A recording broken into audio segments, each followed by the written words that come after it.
Kalamazoo Public Library for having us out. My name's Steve. I'm with Arcadia Brewing Company. I'm the sales representative from the brewery. And this is Evan. He's one of our great brewers at the brewery, and he's got a lot more detailed knowledge than I do. I can go talk the game, but he can actually, he's the guy who comes out and makes the beer and makes it happen. Show of hands, how many people are familiar with Arcadia Brewing? You have had the beers. Has anybody been down to the brewery yet? Okay, good people, yeah. Yeah, so today we'll talk a little bit about the history of Arcadia Brewing Company. Kind of go over, where we've been, where we're going, our new brewery, and talk about some things specific to us as our, specific to Arcadia Brewing that makes us a little bit different from other breweries. Any home brewers here? Got a couple home brewers, very nice, very cool. Evan will be here to definitely, if you really want to get in on any questions in terms of really dive into styles and whatnot, we're more than happy. So we'll probably keep this, with the crowd here, we'll keep it very light and informal. And if you guys have any questions, just raise hands, shoot it out. We'll be more than happy to answer anything. So we'll probably just dive into it. Arcadia Brewing Company started 18 years ago, founded in Battle Creek, Michigan by Tim Surprise and his wife Marty. We like to consider ourselves British-inspired American craft. Basically what that means is we're an American microbrewery, but we have a very rich British UK brewing roots. We started off with a Peter Austin brew house, which Peter Austin was a brewer in England. And about in the 1970s, he kind of led the revolution to get back to the craft roots and brewing in England in the 70s, getting back to the real authentic British styles and the authentic British ways of brewing. So Tim, through his travels, have kind of, got that love for craft beer and got hooked up with another brewer in Maine that kind of had adopted the system. So we have, Tim Surprise adopted the way of brewing. And basically, it's very hands-on. It's very hands-on, very handcrafted brewing. Digging the mash tun out by hand, scrubbing, cleaning, all very hands-on is in the total sense. Another part of that is our Ringwood yeast that we use.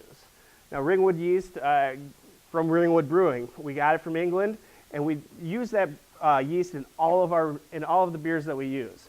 Open fermentation, and that's kind of a point of difference of what we use. And I'm just going to step back and maybe you want to explain open fermentation a little bit more to these guys, a little bit more in depth. And open fermentation is basically typical breweries ferment with closed fermentation vessels. Most commonly, you'll find in a lot of breweries you'll have conical fermenters. So it's a cylindrical top with a cone-shaped bottom. And that basically creates geometry of that tank, creates a certain convection that allows yeast to constantly be in solution and actually allow it to do its thing and ferment beer at a fairly decent rate of attenuation. When I say attenuation, it's just a fancy brewer's term for how well the beer ferments and basically the yeast's consumption of the sugar itself. Open fermentation, however, is what that allows us to do and utilize is top crop our yeast, dealing with one single ale yeast strain. Ale yeast being Saccharomyces cerevisiae, it's top feeding yeast, and what open fermentation allows us to do is actually top crop or harvest the yeast from the top when it's most viable and dense, so that we can actually take that yeast and pitch it onto a new batch of beer that we can potentially harvest off of again to keep the yeast strain alive, growing, and then spend less money on actually buying yeast. So it's a pretty good process, as far as maintaining your yeast, keeping production costs down, and you actually eventually will create your own generalized house strain to where it follows the flavors and continues to evolve and adapt and create new ester profiles and really become your particular strain that you want. Right, and so what generation do you think our yeast strain is on right now? Because obviously because of the open fermentation, we're harvesting and reusing that yeast in all of our beers. And generational wise, rough guess. Generational wise, I mean, we've had to restart in Kalamazoo, but Battle Creek, we are still at least probably about 860 generations in. Right. So what that's really allowed is that yeast to mutate into truly our house strain that loves to feed off that Arcadia goodness and really conditions itself. And typically with other closed fermentation vessels, you can still harvest yeast from the bottom, but most of that yeast has flocculated out or combined in solution, dropped out because it was too heavy to maintain its viscosity in solution, and basically falls down to the bottom, collects, and you collect that yeast, and you can actually reuse that yeast for, I've heard some brewers do up to 10 generations, but once you get to a certain point, you have to start really maintaining yeast, like what we call acid washes or chlorine dioxide washes, and that basically just ensures the yeast's health and viability to keep pitching it. But bottom cropping, you tend to get mutations in the genes to where the yeast will actually become more flocculent because you're collecting that yeast that tended to flock out so much instead of the yeast that's actually at the top or in solution. So bottom cropping, not as good. Top cropping is, you want to keep your yeast going. Right. And with that open fermentation, that's been one of the big tenets of Arcadia Brewing. There are some more technical challenges, to maintaining that yeast strain. Harvesting off certain beers, we got to keep going to keep that. Certain beers are easier to harvest off, so you got to maintain your harvest beers. But so one of the big tenets that we brought over from the Peter Austin system that we brought to Battle Creek, the very hands-on, open fermentation, very old world style, is what's been keeping us going for a good 18 years. And with that, a lot of our core brands have been, really authentic, British-inspired ales, and such as, a great English IPA. We have a really nice ESB, our Lockdown Scotch Ale, a lot of nice classic styles that we've done. Now, we really love that nice hands-on brewing. I didn't have to brew. You probably didn't like it as much, but we love that nice hands-on brewing approach to it. But just with the popularity of craft beer and being fortunate enough to really see that increase in demand, we just built our new facility. We got that up and running in May, right down the road here. I don't know if you haven't had the chance to come and check it out, I really encourage you guys to. With that, built from the ground up, great restaurant, great barbecue, all of that. But we still wanted to keep some of our traditional roots with the brewery. So we still do open fermentation in there, just a little bit on a larger scale. The Peter Austin system we talked about, it was a 25 barrel brew house. We've moved to a Sprinkman brew house. It's about 50 barrels, so double the size. A barrel, think about 100 half barrels a batch.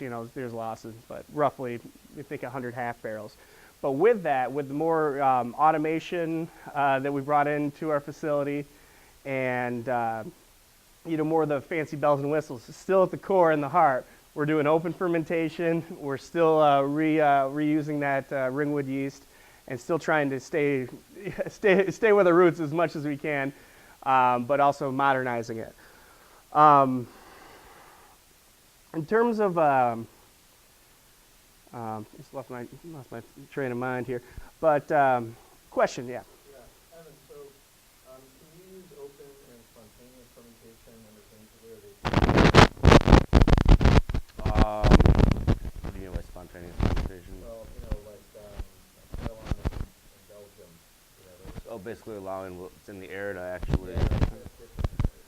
A little bit, yeah, because you get breweries like, you're familiar with Jolly Pumpkin probably.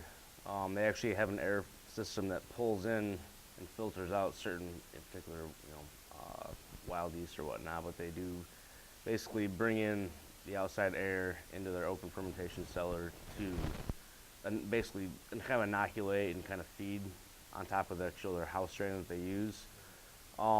Essentially what we try to pitch enough yeast onto our actual beers that there's enough yeast in solution that it'll scrub out or block any other potential off wild yeast that might potentially make its way into the air. So we do no spontaneous fermentation. It's all, the open fermentation, when done correctly, is protect from wild yeast, but yeah, we try to use that one yeast strain and just keep that as powering as possible. So push through. Other questions, guys, while we're going there? Um, are people familiar with British style ales in general? Like, what's a lot of people in terms of IPAs? A lot of IPA lovers here. Yep, good IPA. In terms of the styles, I'm just we're talking about our IPA, which is one of the first beers that we brewed. Just kind of get briefly in on English styles versus American style IPAs. Just kind of something that's another point of difference from our brewery to other breweries. Do you want to just touch on kind of our English IPA style very quickly in terms of American styles? I mean, it's basically it's pretty basic IPA. Well, yeah. I mean, I'm just thinking in terms of with English style IPAs and American style IPAs in terms of just with our IPA when people are drinking our IPA or they'll come to an American style IPA. The kind of the difference. Typically, in terms of American style IPAs tend to be more aromatic, a little bit lighter in body, and not as earthy, I guess I would say. Right. I mean, coming to the earthy and floral, and then we get the big kind of bold citrusy, which are great with American styles. And we do have some American style IPAs out there, but just with another beer, if you want to, if we're talking open fermentation and we're talking, British style brewing and all this stuff, I'm just kind of hitting on a few styles of us that make us different. And that is our English style IPA. In terms of, instead of getting the big citrusy, residency, piney, like big, bold, over-the-top IPA, you get a really nice balanced, earthy, floral, malt-balanced IPA. Another one of our, good styles, just kind of going on styles that, make, in terms of different, if you want to really utilize that Ringwood yeast and utilize that kind of Peter Austin, way of brewing. Definitely our ESB. Yeah, ESB. ESB extra special bitter, very classic style. You hear, extra special bitter, you think, way over the top hoppy. Some people will, but with our ESB, it's definitely a nice kind of biscuity, bready, malty ESB. There's some Palisades in there. Palisade gives a little bit of sweetness, kind of. Right. Almost cherry flavor. Yeah, absolutely. And then another one I like, Lockdown, nice Scotch ale in there. These are some, nice beers to try if you're, kind of have, you hear us talk about Ringwood yeast, open fermentation, and, British inspired. These are, 3 brands, we really, really would suggest you guys try. Was there questions? I had tried a few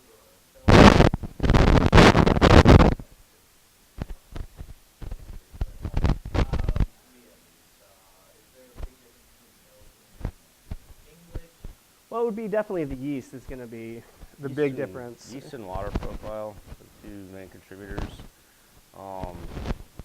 Basically, Belgian yeast tend to leave a real water, because most Belgian beers I taste are kind of chalky. They definitely probably a lot more like gypsum sulfate in your beer.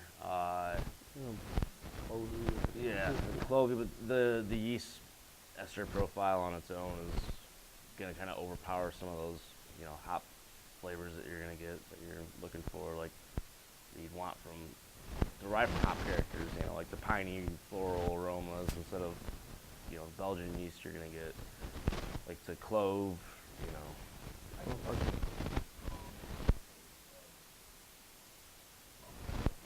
Yep, that's a big one too. Yeah, bubblegum taste. Right. It depends what Belgian IPA you hit. Yeah. Yeah. Right. I mean, well, if you want to do it. It kind of varies. I mean, the big thing, like say American and Belgian. American yeast tends to be really clean and kind of drier. English yeast, our yeast is a highly flocculent, fairly decent attenuating yeast. So some of our beers, like Sky High Rye, what we call our 15 Plato beers, which is anything that we try to harvest with, 15 Plato will usually end around like 5.5% ABV. Yeah, English yeast will tend to have, like Greenwood's not really a very dry yeast, but it will tend to, leave a fair amount of esters, still kind of leave some residual sugar left over that, kind of creates that, malty mouthfeel and whatnot. This American yeast tend to be real dry and clean, and then, Belgian yeast are kind of all over the place. Yes.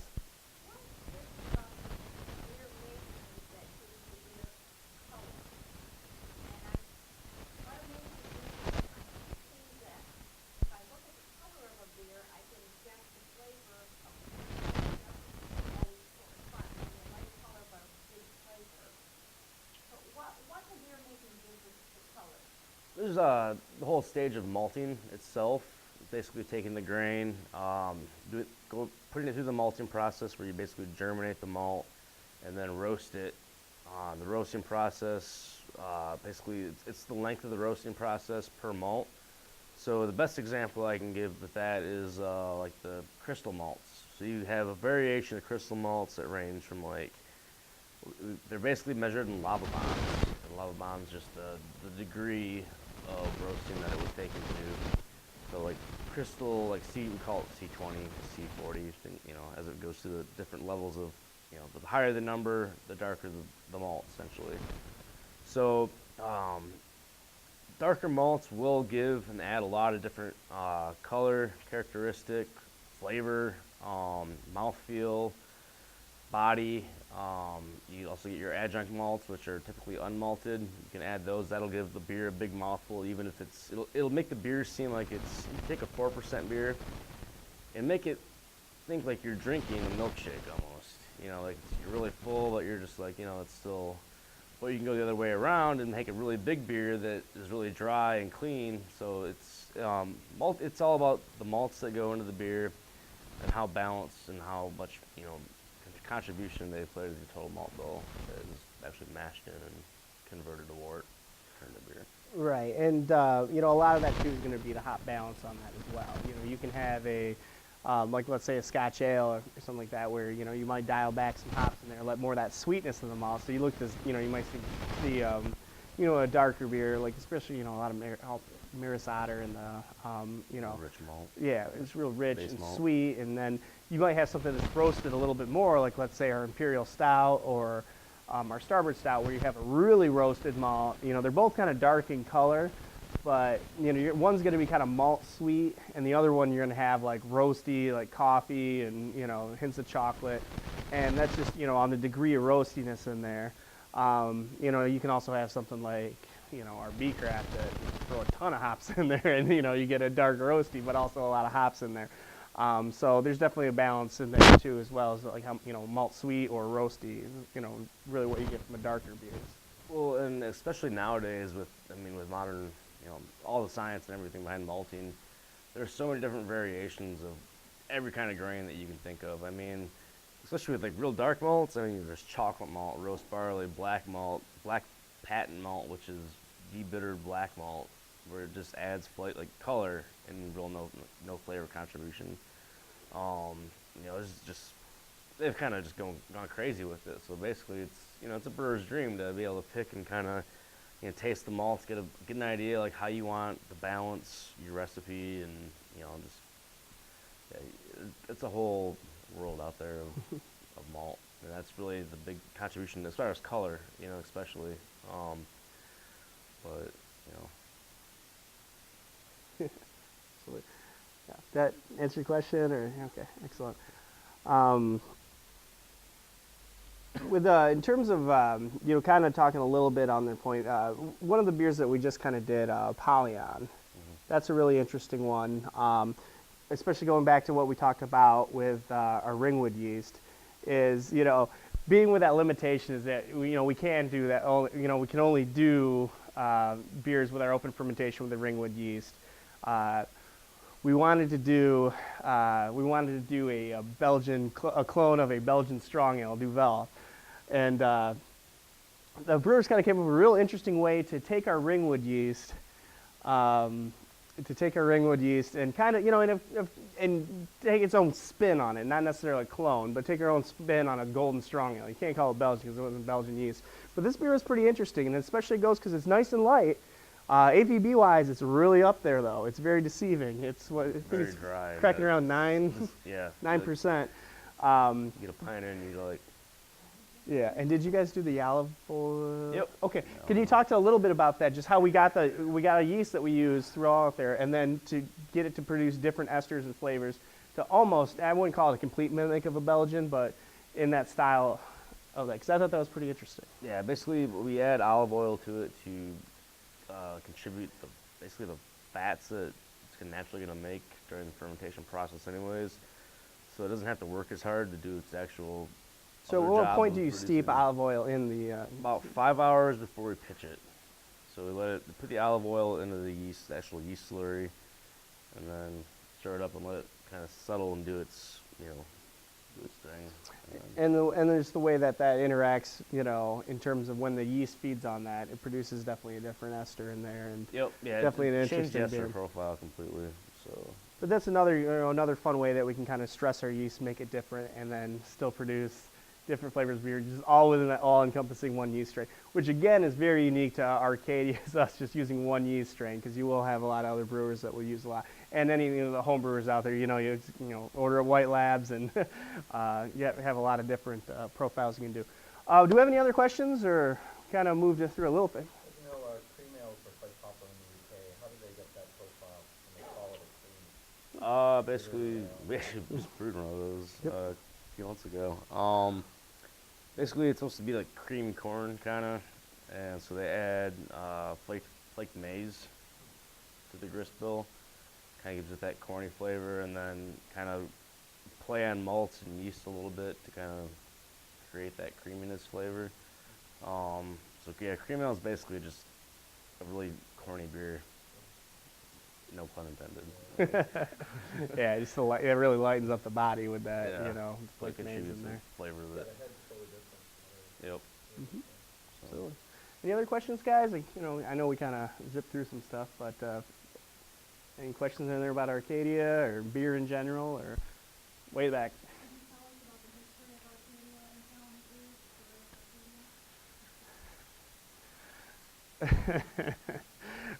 There's a few versions. We'll go through the better one.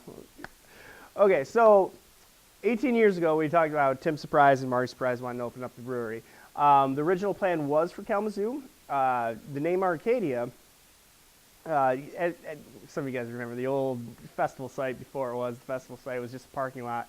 And they're redeveloping that whole Arcadia Creek festival site area, and there's a downtown development in there. The original brewery was going to be at where Kalamazoo Beer Exchange sits now, at the Arcadia redevelopment site, hence Arcadia Beer. Through just general when you're trying to get especially 18 years ago when you think about the prism of how popular Mission Craft beer is now, but back then, trying to get a project like that off the ground and approved, it just didn't work out. So then we went to our Plan B site, which was Battle Creek, Michigan. But we've always kind of had the first heart here in Kalamazoo, and the nice thing is that we're able to come back. We still have Battle Creek's going to be open. We're gonna do a lot of specialty brewing out of there as well. Definitely want to keep the two locations open. Law lets us, but yeah, just that's always kind of have the roots there. It just doesn't work out sometimes, but we're glad to be back. Yeah. Kevin, what was your personal interest in getting into brewing? I was going to Western for my chemistry degree, and had a buddy that he was home brewing, and I kind of took some interest into it. I like beer, and another one of my buddies just happened to be at a thrift store in South Haven and found a box of like a hydrometer, bottle capper, and some stuff, and called me up and asked me if if he got this, if I would use it. And I'm like, yeah, I'll give it a shot. So we went down to this place down Portage Road, like Danes, and bought this kit and brewed it, and didn't know what the hell we were doing, sorry for the language, and produced some pretty decent beer. I mean, we all drank it, we had fun, and so we kept doing it, and then eventually got to the point where still, going through school and kind of got a little gung-ho with it and started just brewing all the time. And Easy to do. so started losing, like, you know, like, friends were like, oh, well, yeah, like, you don't want to help me brew this weekend? They're like, oh, no, I already got plans. I'm like, all right, well. So I was doing it so much, and it got to the point where, you know, I was like, all right, you know, stuff's not too bad. And I graduated and got a job at a lab for a couple months right out of school, and didn't really like it. Found this job at a brewery up in Traverse City and started at the ground level taping boxes and working on a production line, and got the job here at Arcadia. And I mean, from day one, it was pretty much the greatest job ever. I mean, it doesn't pay very well, hence that's why we have beards. They don't give us enough money to buy razors. So. But yeah, it's really a great job, you know. And you know, I'm in the process now of developing our quality lab at Arcadia. So that's nice, fun, you know, kind of using my degree a little bit more than just, you know, making beer. But there's a lot of science involved in beer, and that's what really drew me to it. Just being able to have as much control, especially at home, you know, for me it was a way to kind of just do what I was doing, you know, for a living at home and still have fun with it and be creative. So yeah, home brewing is what got me into the industry, with love of science involved too. So. It's definitely a nice thing about home brewing is that, you know, right, you can produce some really, you know, great beers in your, you know, in your house and, you know, for comfort at home, and can really catch the bug, you know. And I got the same way. I brewed more beer than I could drink, you know, or give away. Yeah, So, I give it all away now when I do brew. It's just like, have Right. some beer. right. But you still homebrew, right? Yeah. Even you know, brewing all day, you know, and Not- still find time to homebrew. Probably not as much as you Not used as to. much as I used to. Like when I first started out, the brewery I worked at up north, it was just like this just cyclone of information, and I'm like, oh my god, this is awesome, and just started like just, you know, getting better with it, and eventually won a homebrew competition, and then I was like, all right, cool, like now I can't enter any more competitions because it's a little too far into the industry. But yeah, I still brew, and my brews nowadays, I mean, you know, I give most of them away just because I can't drink them all, but I like what I brew now. I mean, I've got control over it, I know how to calculate my recipes, utilize, basically brew very efficiently where I'm using the least amount of ingredients as possible and still getting my numbers that I want.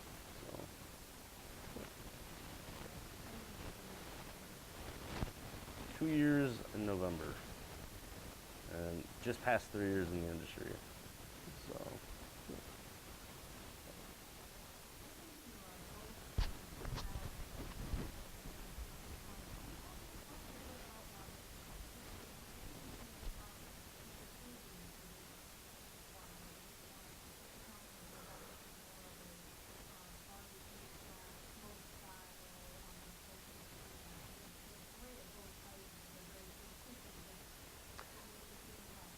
That's exactly what we wanted to do. Make them two distinctly different. You know, we didn't want, you know, Battle Creek has been, you know, a whole 18 years, and you know, we wanted to have, you know, the barbecue. We expanded. You know, we can barbecue in Battle Creek, but we, you know, really wanted to have a, you know, a real kickin' barbecue joint in Kalamazoo, and you know, it is. It just wanted to be distinctly different between the two places. You know, you're going to get two entirely different experiences, that's for sure. You know, same quality beer, but very two different locations, and that was definitely intentionally done to make sure, you know, just to give each place its own, you know, feel to it. You know, yeah, sometimes you know, I'm in Kalamazoo, I do get bummed out because you know, wood fire pizza sounds really nice, but you know, you can go to Battle Creek for that. So that was definitely the thinking, just to kind of, you know, make sure that Battle Creek's just not forgotten. It's just a, you know, a different clone. You want to keep the two distinct, you know, restaurants. You know, and it's, yeah, definitely different. Yeah.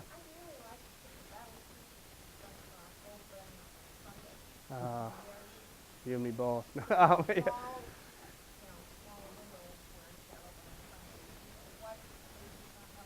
Yeah, it's just a different, you know, Sundays in Battle Creek are pretty slow. It's a different town, you know. We do our brunch here in Kalamazoo, and we probably stay open until I think 8 on Sundays, and just the traffic that warrants it, you know. Our lunch crowd in Battle Creek is just, you know, with Kellogg's there, we get a really strong lunch crowd, really strong Fridays and Saturday. And, you know, we're closed Mondays here in Kalamazoo, and, just, they just kind of thought just have at least one guaranteed day off for our staff over there because it's, it's fun to work for a brewery, but it's definitely a lot of hours there for the staff. So, just to have the one day closed. Yep. But hey, me being a sales guy, I'll be open all the time, make everybody happy, and it'll be nice. But I don't think it's just Sundays in Battle Creek are kind of slow. Yeah, they tried a limited menu and like just drinks being open from like 12 to 5 or something like that, and it just wasn't really worth. I mean, having like one or two kitchen people and then like one bartender, and Yeah.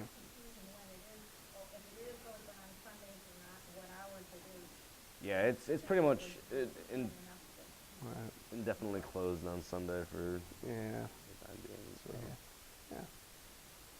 Anything else, guys? Questions or? Are there other breweries around that do the open fermentation process? In Michigan. North Peak Brew Pub in Traverse City does open fermentation. Okay. Jolly Pumpkin does some open fermentation. Yeah, with the wild. But, Yeah. Michigan, other than that, It's definitely a small percentage of the breweries. The big one, Shipyard in Portland, Maine, will do open fermentation. But yeah, it's definitely, there's other people that out there that do it. But yeah, it's definitely very, pretty unique to what we do, especially with keeping that ringwood yeast going. It can be kind of a struggle keeping that yeast going, and a little bit more difficult to manage. But I think that in the long run, it's good for it's good for our beers and the styles that we produce. Any other questions, guys? Yep.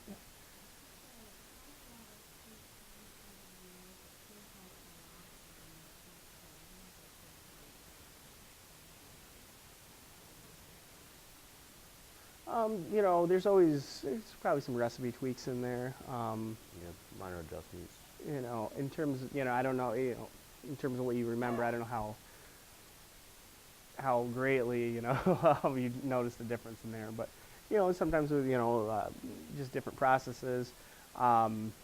Definitely beers coming now produced in Battle Creek and Kalamazoo, there's a little bit of difference just with different, machinery, different just brew houses in there. The brew house, especially. I mean, that's your primary source of where your wort's coming from, and it's the Battle Creek brew house. They did some modifications to that one, especially the mash tun. It actually made wort collection a little easier and more consistent. So that might be another key factor. You're probably just getting a cleaner beer. Also, I mean, as we've developed as a company, I mean, I've only been there for 2 years, but in my 2 years of being there, we've developed vastly especially with our new director of brewing operations. But yeah, I think we're producing a much cleaner product and a little bit more consistent now. And there probably have been some recipe tweaks here and there that Yeah, kinda definitely changed with a our few new things, director of so. brewing operations. He came in from Victory Brewing, and definitely every head brewer, they're going to take their own different spin on it. So there's tweaks. I wouldn't say that beer's been drastic, but you're always going to have definitely between different processes, little recipe tweaks, moving brew houses and things like that. Definitely a little bit of differences. So yeah, you probably did pick up on something like that. Anything else, guys? Yeah, absolutely. As opposed to the modifications where, how do you determine the alcohol percentage of the beer, and how tight can you make the two? Oh, we just try to go as much as we can. No, I'll let you go on that one. we measure. So when the wort comes out of the brew house, so that's basically what we take the grain, we extract all the sugars out of it, boil it, and then when that goes from the brew house to the cellar, we take a sample of the beer and measure the basic sugar to water ratio with a hydrometer. And what that tells us, it gives us our original gravity, which I'll say a 15 Plato. We measure in Plato. There's several different scales of measuring gravity, specific gravity, degrees Plato, and bricks. And there's also some other ones that they're ancient. They're not even used anymore. Your basic general metric measurement though is to grease Play-Doh. And what we do is basically measure the original gravity, so the wort leaving the brew house before yeast hits it. Gives us a measurement, and then we monitor using the same instrument. And basically, it's just a glass bulb with a stick on, like with a glass stick, and then it has a scale, like a piece of paper, just a number scale on the inside of it. And it's based on, it's created to measure the density, so how much sugar to water ratio, right? And through fermentation, your number will change. It'll drop as the yeast consumes all the sugar.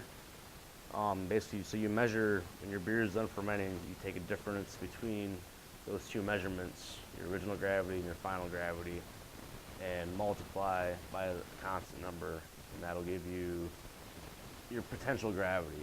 Otherwise, measuring gravity you can do by different methods of analysis.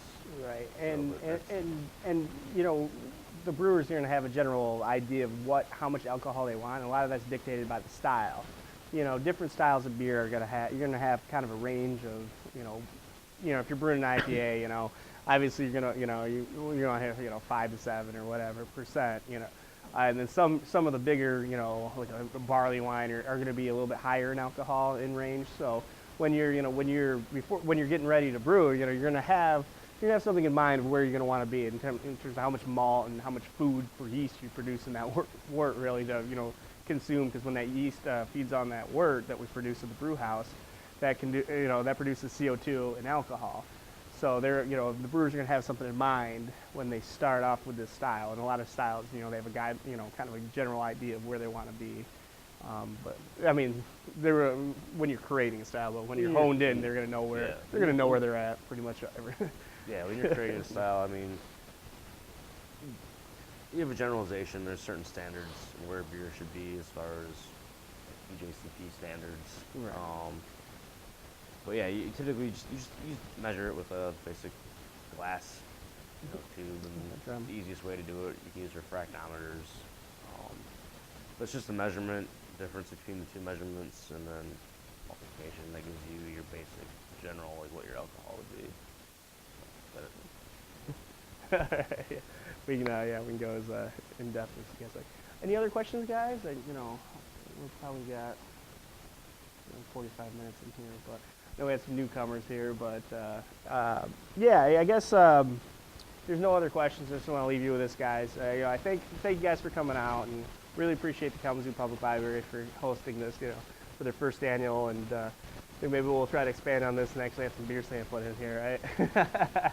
But you know, again, Arcadia Brewing Company, we've been around for 18 years. We've been lucky enough to be here in West Michigan. British-inspired American craft with the open fermentation, that ringwood that's, you know, definitely, you know, sets us apart from other breweries, around. Classic English styles with our IPA or our ESB or our Lockdown, some other ones as well.